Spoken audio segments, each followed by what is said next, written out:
Here's my audience.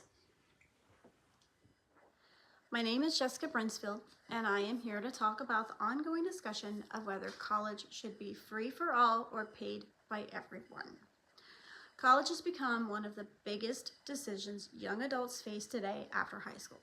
Many students hope to continue their education, build careers, and create better futures for themselves and their families. There's one issue that often stands in the way: the cost of tuition. Today, we're looking at the question, should college be free for everyone, or should tuition remain something that students must pay for? My goal is to explain both sides of this issue so that by the end we understand why some believe that college should be free while others believe that students should continue paying tuition. I understand this issue personally. I know what it feels like to look at tuition numbers and feel stressed. I have filled out FAFSA forms, searched for scholarships, and wondered how the decisions I make today might affect my finances later. How is it going to affect my children? How will it affect my family? So when I speak about this, it's coming from real life experience, not just research. First, let's look at the main reason people believe that college should be free. Supporters argue that college today is almost as necessary as a high school diploma used to be. According to the College Board, average tuition costs have steadily increased for the past several decades, causing student debt to rise and putting pressure on students and their families. This is according to Ma and Pender 2023. Many believe this makes education harder to access for students who don't come from wealth. I personally do not come from a family of wealth. Supporters also point to countries like Germany and Norway, where public colleges are either low cost or free, and students there are able to graduate without overwhelming debt. This is according to the OECD 2022. For these supporters, free college is about fairness and giving everyone a chance to build a better life, regardless of their financial background. On the other hand, those who believe college should remain paid argue that free college isn't actually free. The money would have to come from taxpayers. That means people who don't attend college or who already finished up their education years ago could end up paying for others.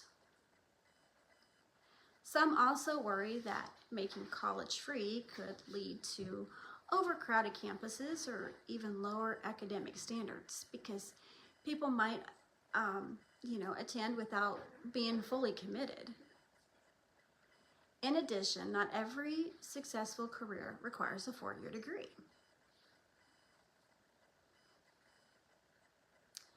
Skilled traders, jobs like electricians, welders, medical technicians, they offer strong pay and require training that is much more affordable than a traditional college path.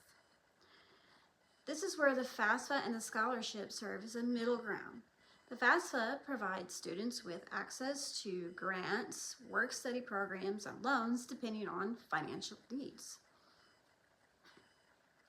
The U.S. Department of Education states that the eligible students can receive thousands of dollars in federal grant support that does not have to be repaid.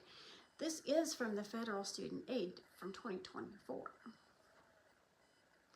Scholarships can also reduce the cost and the outcome in many forms of academic, athletic, community service, and more. These resources can make college more affordable, but they still do not completely solve the problem. Even with financial aid, many students will graduate with debt that takes years to pay off. So while financial aid helps, it doesn't erase the issue of a rising tuition. In conclusion, there's no simple answer to whether college should be free or paid. The debate shows how important education is, but also it also shows how expensive it has become.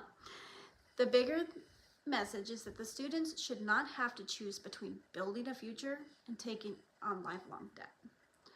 Whether through more generous scholarships, better FAFSA funding, reduced tuition, or new policy solution, the goal should be to make education reachable for everyone who's willing to work for it.